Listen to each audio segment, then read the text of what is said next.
J'ouvre le second débat de ce sens public. Il tient en une question: comment enseigner l'histoire? Un sondage récent montre d'inquiétantes lacunes des 16-24 ans sur des dates, des notions essentielles. Par exemple, 4 sur 10 n'ont jamais entendu parler de la rafle du Veldiv. 1 sur 5 doute même de l'existence de la Shoah. Avant d'en débattre, notre reportage lors d'une cérémonie justement de commémoration des victimes de l'Holocauste avec Yann Effelé. 6 bougies allumées en hommage aux 6 millions de victimes de la Shoah. Chaque 27 janvier, l'Europe perpétue la mémoire de l'extermination des Juifs. Ici, au Mémorial à Paris, les derniers survivants tiennent à transmettre leur histoire. Malheureusement, je ne sais pas si mon témoignage continuera, mais il n'y a pas une semaine où je ne témoigne pas devant les établissements scolaires. J'ai fait plus de 15 voyages à Auschwitz pour accompagner des élèves, des étudiants. À la cérémonie, 4 lycées sont représentés par plusieurs élèves volontaires. C'est nous la nouvelle génération, donc c'est un peu notre rôle de continuer à parler des événements et à perpétrer la mémoire. Cet enseignement doit nous être donné inlassablement dans les écoles, dans les mémoriaux. Des paroles fortes prononcées devant des élus. Oui, c'est à la fois émouvant et important. Moi, ce que je souhaite, c'est que ce soit faisable et possible dans tous les lycées de France, pas seulement dans certains. Car depuis les assassinats de Samuel Paty et Dominique Bernard, des professeurs d'histoire en particulier redoutent d'aborder certains thèmes. Pour cette enseignante, l'étude de la matière est plus nécessaire que jamais. S'il y a des oppositions frontales, on peut les entendre. Et là, par contre, c'est la manière dont on va les prendre en charge qui est importante. C'est-à-dire, il ne s'agit pas de se lamenter, il s'agit de prendre ce déni à bras-le-corps et là, de se lancer dans des projets et de faire s'incarner les choses. Des statistiques, 6 millions de Juifs d'Europe deviennent Rachel, Huguette. Brutalement, ça parle à tous. Les lycéens présents deviennent des ambassadeurs de la mémoire, chargés à leur tour de transmettre le souvenir de l'Holocauste. Comment enseigner l'histoire? Voilà la question centrale de notre débat. J'accueille Benjamin Stora. Bienvenue, vous êtes historien, auteur du rapport public Les questions mémorielles portant sur la colonisation à la guerre d'Algérie, que vous aviez remis il y a 3 ans au président de la République. Et puis vous publiez ce livre, L'arrivée de Constantine à Paris, c'est aux éditions Talendier. Olivier Paccaud, bonsoir. Bonsoir. Bienvenue à vous. Vous êtes sénateur Les Républicains LR de l'Oise, professeur agrégé d'histoire-géographie. Christine Guimonet, bonsoir. Bonsoir. Bienvenue à vous aussi. Professeur d'histoire-géographie au lycée Camille Pissarro à Pontoise et secrétaire général de l'association des professeurs d'histoire-géo. Et Mathieu Croissando, bonsoir. Rebonsoir Mathieu, éditorialiste politique. On avait notre reportage sur cette commémoration des victimes de l'Holocauste. Je commence avec ce thème, Benjamin Stora. Est-ce que cette transmission, on est plus dans la transmission de la mémoire que dans l'enseignement de l'histoire d'ailleurs, hein, on va pas, c'est pas exactement la même chose évidemment. Est-ce qu'elle est condamnée à se diluer, à s'estomper au fil des ans? Vous savez, le travail de l'historien, c'est un peu comme le mythe de Sisyphe. Il faut sans arrêt recommencer. Oui. Il ne faut pas croire qu'une histoire officielle et définitive est dite et qu'à partir de là, tout doit découler. Pas du tout. C'est précisément pour ça qu'existent les historiens. C'est de remettre sans arrêt sur le chantier et de réexpliquer sans cesse aux nouvelles générations, donc de s'assurer aux bonnes transmissions générationnelles. C'est là la question. L'éducation, c'est la question de la transmission. Mais de dire, attention, on connaît moins, on ne sait plus, c'est normal. Je veux dire que les sociétés ne vivent pas en état perpétuel de souvenirs traumatiques. Les sociétés, elles avancent, elles se projettent vers le futur. Elles ne vivent pas sans arrêt dans le souvenir des catastrophes, des deuils, des guerres, des émeutes. Elles vivent au présent. Et donc, dans ce présent, la tâche des historiens citoyens, c'est sans arrêt de leur dire, attention, si on veut avancer et se projeter vers l'avenir, retenir les leçons du passé. Est-ce que, Olivier Paccaud, plus le traumatisme est lointain, s'éloigne dans le temps, plus ça devient difficile de le partager finalement? C'est possible, surtout dans notre société où les nouvelles technologies ont, à mon avis, de façon énorme, modifié la façon d'enseigner l'histoire. Je m'explique. Oui.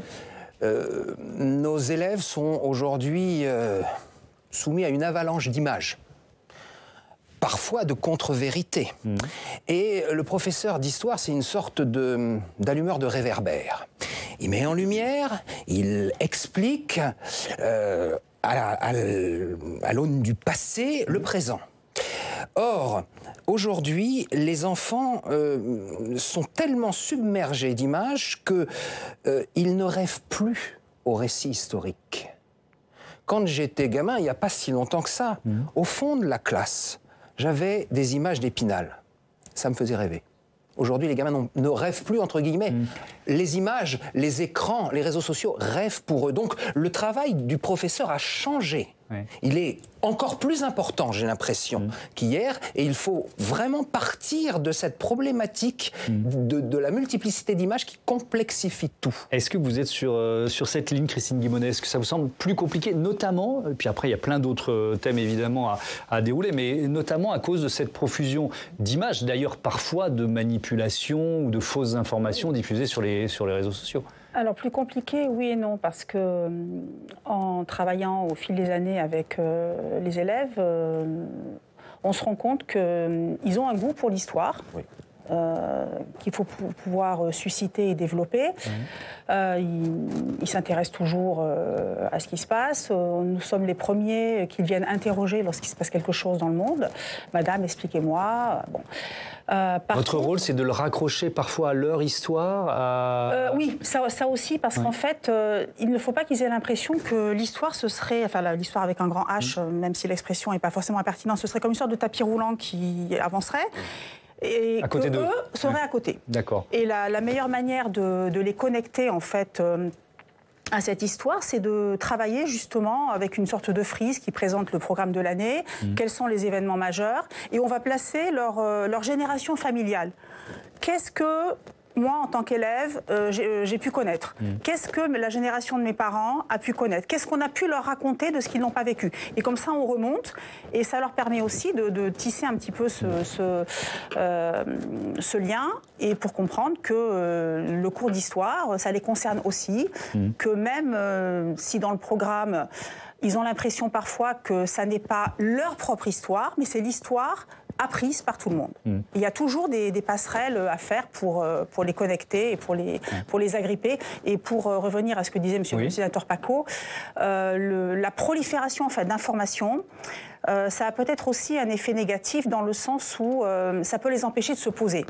Et pour faire de l'histoire, il faut pouvoir se décentrer, il faut pouvoir se poser parce qu'on a besoin de temps. Nous, on est dans le temps pédagogique, c'est pas le temps médiatique et c'est pas le temps politique. Et ça, c'est la guerre de l'attention. Voilà, et là, c'est un autre débat sur le modèle économique des réseaux sociaux qui fonctionne sur l'attention qu'on leur porte, évidemment. Alors, je voudrais qu'on reste quand même sur la question de... Alors là, vraiment, l'enseignement de la déportation des Juifs, l'enseignement de la Shoah. Et je vous propose un témoignage parce qu'il y a aussi les rescapés qui jouent leur rôle dans cette transmission de mémoire et dans cet enseignement d'une certaine façon. Un témoignage, celui de Lily Léniel. Elle a été déportée à l'âge de 11 ans et là, vous allez voir, elle est dans sa voiture, elle se rend à la Coupole, musée dédié à la Seconde Guerre mondiale dans le Pas-de-Calais. Elle va témoigner devant une centaine de collégiens. On l'écoute. Un petit élève mignon, un jour m'a dit en souriant « Et jusqu'à quel âge, madame, vous avez l'intention de témoigner de la sorte ?» En souriant, je lui ai répondu « Oh, tu sais, au moins jusque 100 ans. Après, on verra. » Donc, vous voyez, je dois tenir encore 10 ans. Quand nous ne serons plus là, c'est à vous d'avoir à transmettre ce que vous savez. Vous êtes mes petits messagers. Et ça, ils y tiennent à ce mot-là, mes petits messagers. Dans la lettre, ils le rappellent « Madame, soyez assurée, nous serons vos messagers et nous n'oublierons jamais. » Benjamin Stora, ces témoignages, évidemment, dans quelques années, on n'aura plus de rescapés de la Shoah vivants ou vivantes. Comment on va les mettre en perspective? Comment on peut les utiliser? Est-ce qu'il faut les diffuser tels que, finalement, se dire, tiens, ils ne sont plus là, mais on vous diffuse un résumé de leur dernier passage? Comment vous nous conseillez de les utiliser? Il y a plusieurs façons de transmettre l'histoire. Il y a bien sûr le récit historique écrit par les historiens, à partir des archives, à partir des sources, à partir de la confrontation du témoignage. C'est un peu un travail journalistique, d'ailleurs, quelque part. Il y a aussi le travail sur la fiction. Il y a 2 grands films qui sont sortis sur les écrans, allemands, La Conférence, et le film de Jonathan Glaser sur la vie d'un commandant SS, du commandant principal SS d'Auschwitz, à Auschwitz, qui sont j'ai vu ce week-end, j'ai vu le second. Des films absolument extraordinaires et qui, à travers le travail de la fiction, nous permet de rentrer dans la cohérence de l'histoire, dans la cohérence du récit historique. La zone d'intérêt, je cherchais le titre parce que vous ne l'avez pas donné. La zone d'intérêt, absolument, tout à fait. Donc, je pense que les historiens doivent se confronter à la question des images, se confronter à la question du récit historique, ne pas les délaisser, ne pas se réfugier dans la sphère académique comme séparée du réel. Il faut au contraire y aller. Donc, plus que jamais, nous avons besoin d'histoire et des historiens pour aller travailler sur des récits de fiction. Et d'ailleurs, que ce soit sur la Seconde Guerre mondiale, la guerre d'Algérie ou autre, on voit très bien que certains films ou certains romans même, pas simplement des films, jouent un rôle d'éducation. Je pensais par exemple le livre d'Alice Zéniter, L'art de perdre, sur la guerre d'Algérie, qui est un très très beau roman et qui nous a fait pénétrer dans un univers qui peut être touché directement par toute la nouvelle génération. Donc il y a plusieurs façons de transmettre l'histoire. Maintenant, attention, la mémoire, c'est pas l'histoire. Non, je l'ai dit au début, je mélange un peu les deux, j'en suis pas conscient. Du tout, vous avez raison, parce que c'est vrai que la frontière était tenue, fragile. Les historiens ne sont pas des mémorialistes, ils ne sont pas non plus prisonniers de la tyrannie des mémoires. Il faut aussi qu'ils rédigent et qu'ils élaborent et qu'ils prennent des distances par rapport à la mémoire. Parce que sinon, on risque à la fois, disons, d'être prisonnier des mémoires et d'être des mémoires communautarisées. Et parce que chacun va s'enfermer dans sa propre mémoire au risque de ne pas écouter la mémoire des autres. Alors, on a titré ce débat « L'histoire sous pression au pluriel ». Pression au pluriel. Je reste sur l'enseignement de la Shoah, Olivier Paco. Est-ce que c'est de plus en plus difficile à enseigner dans certaines classes? Je ne fais pas évidemment de généralisation. Écoutez, visiblement, il y a eu des cas dans certains endroits où certains élèves refusent la Shoah telle qu'elle est enseignée. Personnellement, j'ai jamais subi ce genre de problématique, mais on ne peut pas nier que ça puisse exister, qu'il y ait du négationnisme chez certains élèves. Donc, effectivement, il faut déconstruire de fausses mémoires dans ces cas-là, et le professeur a un rôle pédagogique essentiel. Il y a beaucoup d'outils. On a évoqué, effectivement, avec Benjamin Stora, la fiction, le film, qui peut être effectivement une porte d'entrée remarquable. La littérature, à un certain niveau. Primo Levi, c'est pour des élèves de lycée, merveilleux. La bande dessinée peut aussi parfois être un outil tout à fait formidable, mais on a des images d'archives aussi qu'on peut utiliser, qu'il faut savoir utiliser de façon évidemment très délicate. Mais c'est là que chaque professeur, dans le choix de ces images, qui peut varier en fonction de la classe qu'il a en face de lui, en fonction des élèves, a un rôle clé. Oui. Christine Mollet, vous êtes secrétaire générale de l'Association des professeurs d'histoire-géographie. Est-ce que vous avez, depuis, je ne sais pas, une dizaine d'années, plus de remontées de vos collègues qui nous disent « parler de la Shoah, ça devient compliqué », notamment, disons les choses, avec certains élèves de confession musulmane? Pas particulièrement. En fait, c'est une problématique qu'il ne faut ni minimiser ni généraliser. On peut tous, à un moment donné de notre parcours professionnel, être confrontés à de la contestation, du refus. Pour l'enseignement de la Shoah, dans mes propres classes, jamais. J'ai par contre eu plusieurs élèves qui ont un problème avec le génocide arménien. Un problème une année pour emmener une classe à Auschwitz. Les élèves, c'était les élèves volontaires, ils étaient vraiment très, très engagés. Il y a un père d'élève qui a refusé que sa fille participe au voyage parce que l'argument c'était les deux guerres mondiales ras-le-bol. Donc sa fille était très déçue, mais on n'allait pas entrer en conflit avec le père pour qu'après ce soit difficile à la maison. Très honnêtement.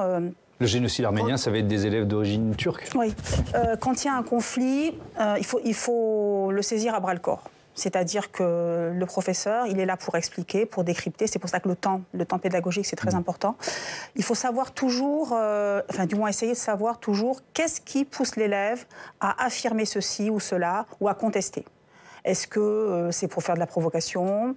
Ou bien est-ce qu'il y a de la méconnaissance de vocabulaire ? Est-ce qu'il y a aussi les contestations adolescentes ? Bon, il y a plein de problématiques spécifiques, donc il faut creuser.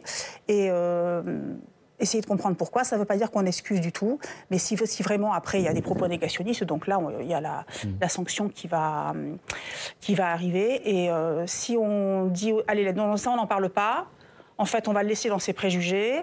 Oui, il faut mieux lui répondre. Voilà, on n'aura pas avancé dans c'est pas forcément facile, mais il faut trouver des réponses. L'historien, il est là pour décrypter, pour analyser, pour croiser les sources. Et en classe, c'est ce qu'on fait en utilisant tous les types de supports en fonction de ce qu'on veut faire avec les élèves et de manière adaptée justement à chaque classe. Alors, ce qui nous a donné envie de traiter ce thème, de se poser cette question, comment enseigner l'histoire, c'est un sondage paru il y a quelques semaines. Et je propose à Steve Jourdain de nous rejoindre pour nous donner les détails de ce sondage. Rebonsoir Steve. Qui a amené ce sondage, certains, à tirer la sonnette d'alarme au sujet de la génération Z, les 16-24 ans. Oui, c'est ni votre génération, ni la mienne, c'est la génération qui vient. On parle des enfants qui sont nés entre 1999 et 2007.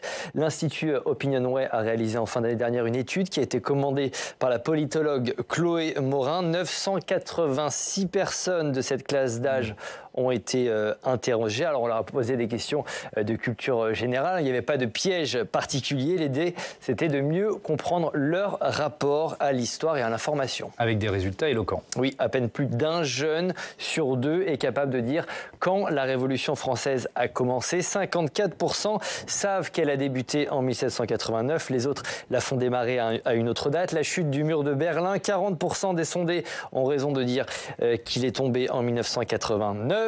Même difficulté pour le droit de vote accordé aux femmes. Seulement 31% ont la bonne réponse, 1944. Enfin, même difficulté pour l'histoire dite internationale. L'État d'Israël qui a été créé en 1948. Seuls 23% des sondés ont donné la bonne réponse. C'est peut-être encore plus inquiétant le rapport à certains concepts, à certaines notions. Oui, on a demandé aux sondés s'ils avaient déjà entendu parler de certains thèmes, de certains termes, de certaines idées. Quasiment 40% d'entre eux n'ont jamais entendu parler de la rafle du Veldiv. 32% ne savent pas ce que signifient les mots la solution finale. Alors à l'inverse, 85% ont entendu parler des chambres à gaz et semblent savoir ce que cela signifie. Seulement 3% n'en ont jamais entendu parler. Mais tout de même, 1/5 des jeunes ont des doutes sur l'existence de la Shoah. Et puis toujours au sujet de cette période de notre histoire, Thomas, seulement 43% des jeunes affirment que l'État français a eu un rôle actif dans la déportation des Juifs vers les camps de la mort et 41% pensent qu'il l'a fait uniquement sous la contrainte des nazis. Bon, quand on voit tous ces chiffres, on se dit que c'est évidemment inquiétant. Il faut le relativiser quand même, ce sondage ? Oui, comment en est-on arrivé là, c'est la question qui nous vient bien évidemment, mais il faut peut-être reformuler cette question car un tel sondage n'avait jamais été réalisé auparavant. On ne sait pas comment ma génération, comment celle de nos parents, celle de nos grands-parents aurait répondu à ces mêmes questions. On ne sait même pas ce qu'ils pensent actuellement de ces mêmes faits historiques. Difficile donc de dresser un constat définitif sur ces jeunes. C'est pas rassurant, certes, mais si on élargit un petit peu le spectre du sondage à l'ensemble de la société, eh ben, ce serait peut-être encore plus inquiétant. Merci beaucoup Steve Jourdain. On ferait le faire ce sondage auprès de tous les Français. Christine Dumollet, votre avis ? Vous en pensez quoi de ce sondage ? Alors, il faudrait voir déjà comment les questions sont posées, et aussi quel est le parcours scolaire des jeunes qui ont été interrogés. Parce que si dans le panel, vous avez des jeunes qui ont eu un parcours en lycée professionnel, où on ne cesse de réduire l'horaire d'enseignement général, où on a à peu près 1 heure par semaine pour traiter un programme qui est assez ambitieux et très très peu de temps, les élèves ne risquent pas de retenir grand-chose. Oui. Donc pour pouvoir avoir c'est un système de quotas représentatifs. Voilà, pour avoir une connaissance durable, il faut du temps pour travailler.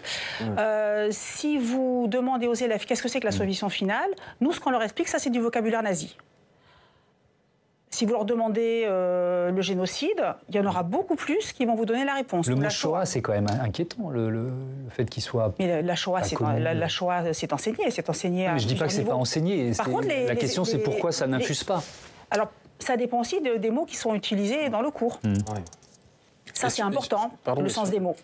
Au-delà de cette question de la Seconde Guerre mondiale, sur la date de la Révolution française, ça ne vous frappe pas ? Si.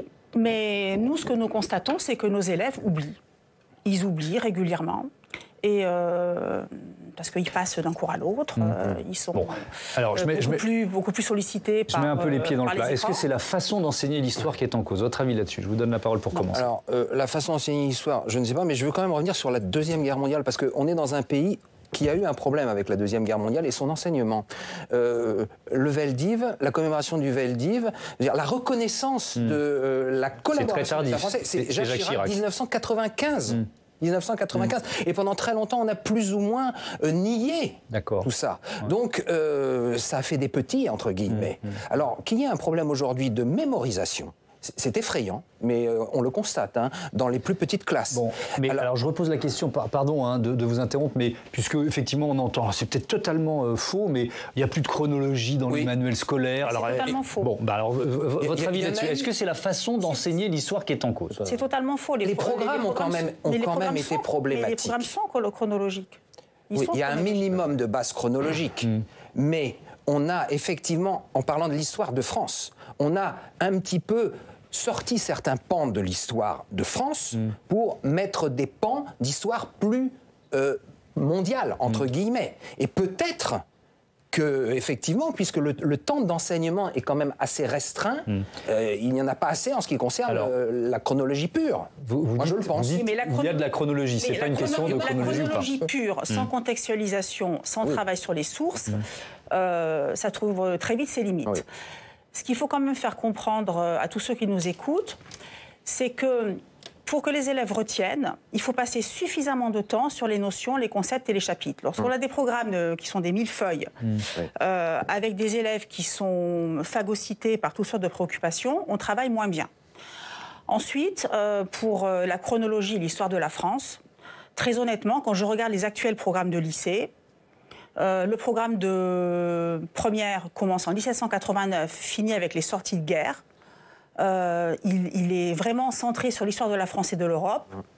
Il n'y a pas de problème à ce Mathieu, je vois Mathieu qui veut intervenir. Moi, j'ai fait des études d'histoire et j'ai regardé les livres d'histoire de mes enfants. Alors après, ce n'est que mon point de vue, mais je trouve que l'approche a changé. C'est-à-dire que l'approche, les chapitres des livres d'histoire d'Emmanuel que j'ai eu en ma possession, de collège et de lycée, ont une approche documentaire et contextualisante d'abord, et après un récapitulatif du cours, généralement en fin de section. Et cette approche-là, moi, m'a surpris parce que c'est difficile de rentrer, je trouve, à mes yeux, dans une enluminure ou dans... Peut-être que c'est comme ça que ça marche, mais je trouve que la chronologie existe toujours, c'est vrai, mais elle n'est pas mise au même endroit. Et je me demande si... Alors après, il ne faut pas sacraliser les dates, mais les dates, c'est aussi des moyens mnémotechniques et des repères. Bon. On sait bien que ça ne bascule pas en 1789. Je ne sais pas si Benjamin Stora va rentrer dans le débat, mais peut-être je peux vous poser... Ça fait quoi, une trentaine d'années que vous enseignez alors, dans le supérieur. Est-ce que vous avez le sentiment... Pardon de vous interrompre. Est-ce que vous avez le sentiment d'un niveau qui s'effrite un petit peu? Écoutez, moi j'ai enseigné 35 ans, dont 10 ans aux langues orientales, devant des publics extrêmement studieux et silencieux.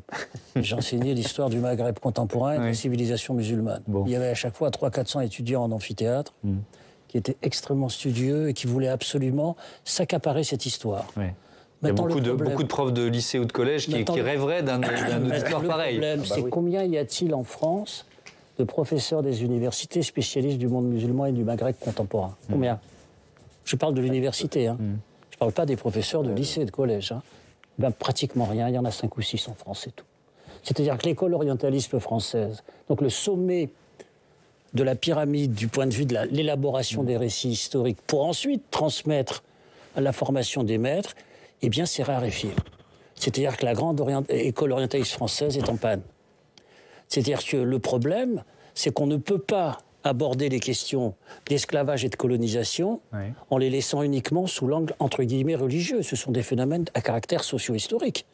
Donc, si nous n'avons pas suffisamment d'enseignants et de professeurs formés pour répondre aux sollicitations des nouvelles populations issues des immigrations postcoloniales, je mets les pieds dans le plat, eh bien, les professeurs ne peuvent pas répondre. Savoir qui est Ferhat Abbas, qui est Messaliage, qui est le sultan du Maroc, c'est de l'histoire française. C'est pas de l'histoire mondialisée, etc. C'est de l'histoire française. Or, sur cette histoire française, nous avons pris là du retard dans la formation des élites, des professeurs. Il faut créer énormément de postes de professeurs des universités consacrés à l'histoire du Moyen-Orient et du Maghreb contemporain. Ça faisait partie de vos recommandations. Ah oui, ça fait partie de mes recommandations. C'était il y a 3 ans que vous l'avez remis, ce rapport à Emmanuel Macron. Ça fait 3 ans. Qu'est-ce qu'il est devenu? Alors, ce qu'il est devenu, c'est qu'on a quand même fait pas mal de trucs. Bon, sur l'émir Abdelkader, à Amboise, il y a eu une ouverture plus grande des archives qui ont été faites. Ce week-end s'est tenue à Paris une réunion avec des historiens algériens où il a été décidé en particulier de numériser plusieurs millions d'archives en partage avec l'Algérie. Donc ça, c'est un phénomène tout à fait nouveau, c'est-à-dire de partager par la numérisation des millions d'archives et la restitution par la France des archives ottomanes à l'Algérie. Ce sont des choses très très importantes parce que le public qui nous suit, le public scolaire des lycées, des collèges, bien sûr, nous regarde sur ces questions-là. Ils nous observent sur ces questions-là. Ce ne sont pas des questions séparées, lointaines, etc. Or, les travaux de cette commission, ça fait 1 an maintenant, on a fait 4 réunions de cette commission, ça n'intéresse personne. Je parle dans les médias très lourds, très très importants. Ça ne les intéresse pas. Les restitutions d'archives, les gestes symboliques à effectuer, la discussion sur les restitutions à caractère symbolique, c'est des questions très très graves. C'est-à-dire qu'est-ce qu'il faut rendre, qu'est-ce qu'il faut garder, qu'est-ce qu'il faut conserver. Ce sont des questions qui se posent non seulement à nous, comme professeurs d'université ou enseignants tout court, mais au jeune public scolarisé qui est très attentif à ça. Parce que tout à l'heure, vous posiez la question de l'enseignement du comment. Les musées. La question des musées en histoire, la question des musées d'histoire, de la colonisation et de la décolonisation est posée. Et d'ailleurs, le président de la République a posé cette question, c'est pas encore public, mais il pose cette question de savoir s'il faut ou non un musée d'histoire de la colonisation. Mais ça veut dire quoi? Ça veut dire qu'on n'a pas affronté cette histoire, ça revient un peu à ce que vous disiez tout à l'heure sur le Veldiv, pardon de vous interrompre. On n'a pas affronté cette histoire suffisamment pendant des décennies. Chirac a posé la question du musée d'histoire de l'immigration. Et il fallait affronter cette question-là, il l'a affrontée. Parce qu'il y a eu effectivement 95, mais il y a eu le musée d'histoire d'immigration que j'ai présidé pendant 6 ans. Donc, par conséquent, il faut aussi trouver les lieux de transmission de cette histoire, à la fois par la formation des maîtres et par des lieux qui sont directement en prise avec les sollicitations d'un public scolaire de plus en plus nombreux sur les questions touchant à la question coloniale et à la question de l'esclavage. Oui, mais Benjamin Stora, il a été chargé d'une mission pour essayer de réconcilier, apaiser des mémoires. Peut-être qu'au sujet de la colonisation en général, le temps n'est pas encore venu de l'apaisement. Et j'espère qu'il viendra au plus vite. Mais vis-à-vis de la Deuxième Guerre mondiale et du Veldiv, on a eu une période de décantation très longue. Et en histoire, on sait bien que le poids du temps est clé pour permettre des fois de mieux comprendre, de mieux accepter certaines problématiques. Donc 6 décennies, on va dire, ça ne suffit pas. C'est encore trop vif pour certains. Je pense que pour certaines populations qui vivent en France aujourd'hui, mais qui sont originaires par leurs grands-parents ou arrière-grands-parents, effectivement, du Maghreb, peut-être que c'est difficile d'accepter, d'entendre certaines choses, peut-être. Avec des enfants d'aujourd'hui, des collégiens ou des lycéens, qui n'ont évidemment pas connu la décolonisation et la colonisation, et qui, malgré tout, l'utilisent comme une référence dans leur façon de percevoir certains cours que vous leur donnez? Ça dépend. Quand on travaille avec eux sur la place de leurs histoires familiales dans la, entre guillemets, grande histoire, il y en a qui se sentent plus concernés. Et je me rappelle très bien d'une discussion là, sur la guerre d'Algérie. On parle des harkis, et tout de suite, il y a une voix qui fuse. Ouais, mais les harkis, c'est des traîtres. Qu'est-ce que ça veut dire? Alors la réponse est très très courte. Et à chaque fois que potentiellement j'ai ce problème-là, moi j'ai l'habitude de travailler avec Fatima Besnassi-Lankou. Elle vient aller dans ma classe, elle fait un atelier de 2 heures, elle leur explique, et après ils ont une vision des choses qui est totalement différente. Donc pour revenir justement au témoignage dont vous parliez tout à l'heure, un témoin de l'histoire, qui peut être aussi une victime, les deux, il ne remplace pas le cours d'histoire. Il va s'insérer à l'intérieur. C'est-à-dire qu'il y a un travail en amont, il y a le témoignage de la personne, donc en l'occurrence là c'était Lily Léniel, ou Ginette Kolinka, Yvette Lévy, et ensuite il y a du travail en aval. C'est-à-dire que ça fait partie de toute la démarche qu'on va mener avec les élèves. Et ce que vous disiez tout à l'heure sur la bande dessinée et la lecture, c'est fondamental parce que les élèves continuent de lire. Oui. Quand on leur apporte des livres, quand on leur donne des conseils de lecture, ils partent avec, ils le lisent. Et après, ils viennent en parler à leurs camarades. La même chose pour les musées. C'est une accroche très importante. Et le film de fiction, moi je me souviens d'avoir travaillé à plusieurs reprises avec le film de Marceline Loridan, La petite prairie au boulot. Ça permet de faire comprendre qu'est-ce que c'est que la mémoire par rapport à l'histoire, l'oubli, les traumatismes.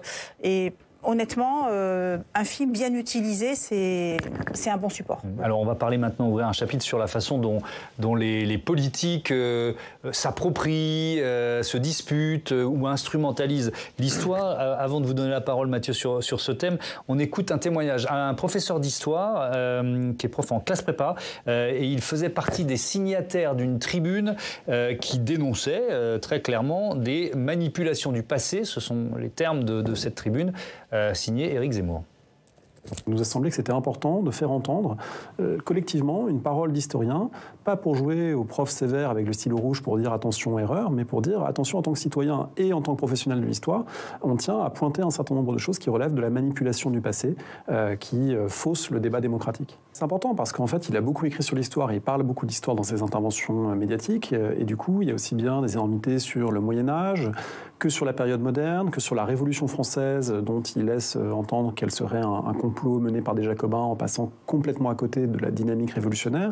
Sur le 19e siècle, l'affaire Dreyfus, en laissant croire que Dreyfus serait peut-être pas innocent, la Première Guerre mondiale, la Deuxième Guerre mondiale évidemment, la colonisation. Mathieu, la politique, au sens large, instrumentalise l'histoire. Oui, et depuis toujours, depuis l'Antiquité, sur le forum déjà, on s'en servait pour célébrer la grandeur ou la décadence de Rome. À la fin du 19e, on le sait, à l'heure de l'instruction obligatoire, l'histoire fut même utilisée pour composer ce fameux récit national et fédérer de bons petits citoyens français. Tu dois aimer la France parce que la nature l'a faite belle et parce que l'histoire l'a faite grande, pouvait-on lire sur les manuels scolaires d'Ernest Lavis.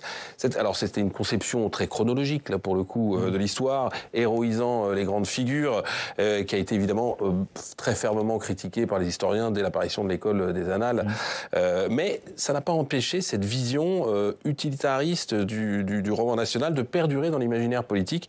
En 2016, François Fillon, en pleine primaire de droite, se désole ainsi que les jeunes Français ignorent des pans de leur histoire et invite déjà à réécrire les programmes avec, ouvrez les guillemets, l'idée de les concevoir comme un récit national, une histoire faite d'hommes et de femmes, de symboles, de lieux, de monuments, d'événements qui trouvent un sens et une signification dans l'édification progressive de la civilisation singulière de la France. Une histoire faite d'événements, à condition de se mettre d'accord sur les événements. Oui, on l'a vu dans l'extrait, c'est loin d'être évident, encore plus depuis l'irruption d'une vérité alternative dans les discours qui n'hésitent pas à remettre en cause des faits historiques. Alors là, les exemples étaient avec Éric Zemmour, on l'a rappelé, qui jetait la suspicion sur l'innocence de Dreyfus, ou affirmait que Pétain avait sauvé des Juifs en mettant les historiens au défi de venir lui apporter un démenti. Alors des propos qui lui ont valu des poursuites sur le terrain judiciaire. Dans un tout autre registre, on a aussi les insoumis qui édulcorent parfois certains événements révolutionnaires. Souvenez-vous, la marche à Versailles des femmes, Jean-Luc Mélenchon disait il n'y a pas eu une tête coupée, pas de peau, il y en avait deux, c'était les gardes du corps de Marie-Antoinette. Ouais. L'histoire qui sert aussi d'argument politique. Oui, au fond, si je résume, moi je trouve qu'il y a trois choses qui me frappent dans la façon dont les politiques utilisent l'histoire. D'abord, une forme de mésusage. L'histoire est devenue un fourre-tout rhétorique, mais personne ne l'utilise à bon escient, on le rappelait, plutôt que d'éclairer les choix du présent en remettant en perspective une situation, un événement, elle sert essentiellement, je trouve, soit de refuge, soit de repoussoir. En gros, la droite s'en sert de refuge en la considérant sous l'angle de la nostalgie, vous savez, ce fameux bon vieux temps que personne n'est jamais capable de dater d'ailleurs, le temps où tout allait mieux, c'était mieux avant. Et puis la gauche, elle en use et en abuse parfois sous l'angle des heures sombres, des heures sinistres de l'histoire, dès qu'une mesure lui déplaît. Ça, c'est le premier mésusage. La deuxième chose qui me frappe, je trouve, c'est la dimension morale que les politiques voudraient faire jouer à l'histoire. Toutes les polémiques autour de la notion de repentance, par exemple, et qui nous en fait s'enferme dans une forme de choix binaire, alors que l'histoire, c'est regarder son passé en face et sous toutes ses facettes. C'est pas en avoir honte ni en être fier. C'est pas ça l'histoire. Et puis donc, la troisième mésusage, dimension morale. Voilà. Et la troisième chose, enfin, qui explique peut-être un peu les deux premières, je trouve, c'est le mélange des genres entretenu par la politique entre l'histoire, on en parlait, la mémoire et même d'une certaine façon le patrimoine historique. De quoi une nation doit-elle se souvenir? Que doit-elle célébrer? C'est pas forcément la même chose que ce qu'elle doit enseigner. Olivier Paccaud, la droite, est-ce qu'elle est forcément nostalgique quand elle s'approprie l'histoire? Je ne sais pas. Mais ce que je veux vous dire, parce que j'ai bien aimé ce qu'a dit Mathieu Croissando, c'est que les noces entre l'histoire et la politique peuvent être parfois dangereuses. Mais elles peuvent être merveilleuses. Je vais vous donner un exemple. Allez-y. La poignée de main, Kohl-Mitterrand, septembre 84, devant l'ossuaire de Douaumont. Oui, c'était de la mémoire politique. C'était beau. C'était beau. Vous avez parlé de l'utilisation par les politiques de l'histoire. Le premier livre de propagande de l'histoire politique, c'est La guerre des Gaules de César, mais bien sûr, et depuis tout temps, en fait, les politiques ont utilisé l'histoire. Et nous, dans notre France, je vais vous donner un seul exemple. C'est le choix de notre fête nationale. 14 juillet. 1790 et pas 89. Il y a eu des débats. Il y a eu des débats à l'Assemblée et au Sénat pour savoir si c'était le 5 mai, le 20 juin, le 21 septembre. On a beaucoup débattu et on a choisi une date très symbolique qui alliait 89 et 90, alors que la vraie date c'était 90 dans l'esprit du législateur. À chaque fois que le politique utilise l'histoire, il ne fait pas de la manipulation dans nos démocraties. Mais il y a incontestablement une volonté d'utiliser, parfois pas de façon négative, mais pour essayer de fonder, réunir la nation, entre guillemets. Et on en a besoin, et l'outil historique est une matière précieuse qui peut être détournée, mais il y a difficilement une matière plus précieuse que l'histoire pour ressouder une nation, en fait. Benjamin Stora, sur finalement ce que Mathieu nous disait sur la notion de repentance, c'est au cœur c'est l'un des aspects importants des travaux que vous avez menés sur la colonisation et la guerre d'Algérie. Non mais est-ce que parce que la repentance à chaque fois qu'on veut parler d'histoire coloniale, mais c'est souvent parce que c'est justement le biais politique qu'on peut prendre quand on parle de repentance. Personne. Ouais. Je veux dire, c'est un argument politique polémique. Le crime contre l'humanité qu'avait utilisé le président Macron, voilà, tout fait partie de là pendant la campagne. Le président de la République. Mais la question de la repentance, c'est un argument polémique, c'est un argument politique. C'est pas un argument qui consiste à aller au fond de ce qu'est l'histoire coloniale. C'est-à-dire, dès qu'on veut dire il faut agrandir l'histoire de France et rentrer dans une histoire qui ne reste pas à la périphérie, c'est-à-dire l'histoire de la colonisation française, la plus grande France. C'est comme ça qu'on appelait la France avant. Alors dès qu'on dit ça, on dit hop, repentance, on peut pas, etc. Attention. Binaire. Qu'est-ce que c'est repentance ou pas? On avoir honte ou on avoir. C'est-à-dire qu'on ne peut pas rentrer dans cette histoire de manière sereine. C'est ça la grande question. De manière sereine, de manière distanciée et critique aussi. Et donc, à partir de là, on sort comme ça des mots tabous, du type repentance, du type flagellation, du type je sais pas quoi, etc. Or, il faut faire tout simplement de l'histoire. Et pas de l'histoire communautarisée, mais de l'histoire tout court. C'est-à-dire qu'on raconte et qu'on élargisse le récit historique. Et ça demande du temps. C'est vrai, ça demande beaucoup d'efforts, beaucoup d'écriture, d'aller aux archives, connaître les sources. C'est du temps passé. C'est du temps, et je reviens à notre titre, et ces pressions au pluriel dont on parle. Christine Guimonet, comment on en est arrivé à ce que les professeurs d'histoire géo puissent devenir des cibles? Parce que c'est la réalité dramatique de ces dernières années. Ça nous inquiète, parce que c'est pas notre rôle d'être des cibles.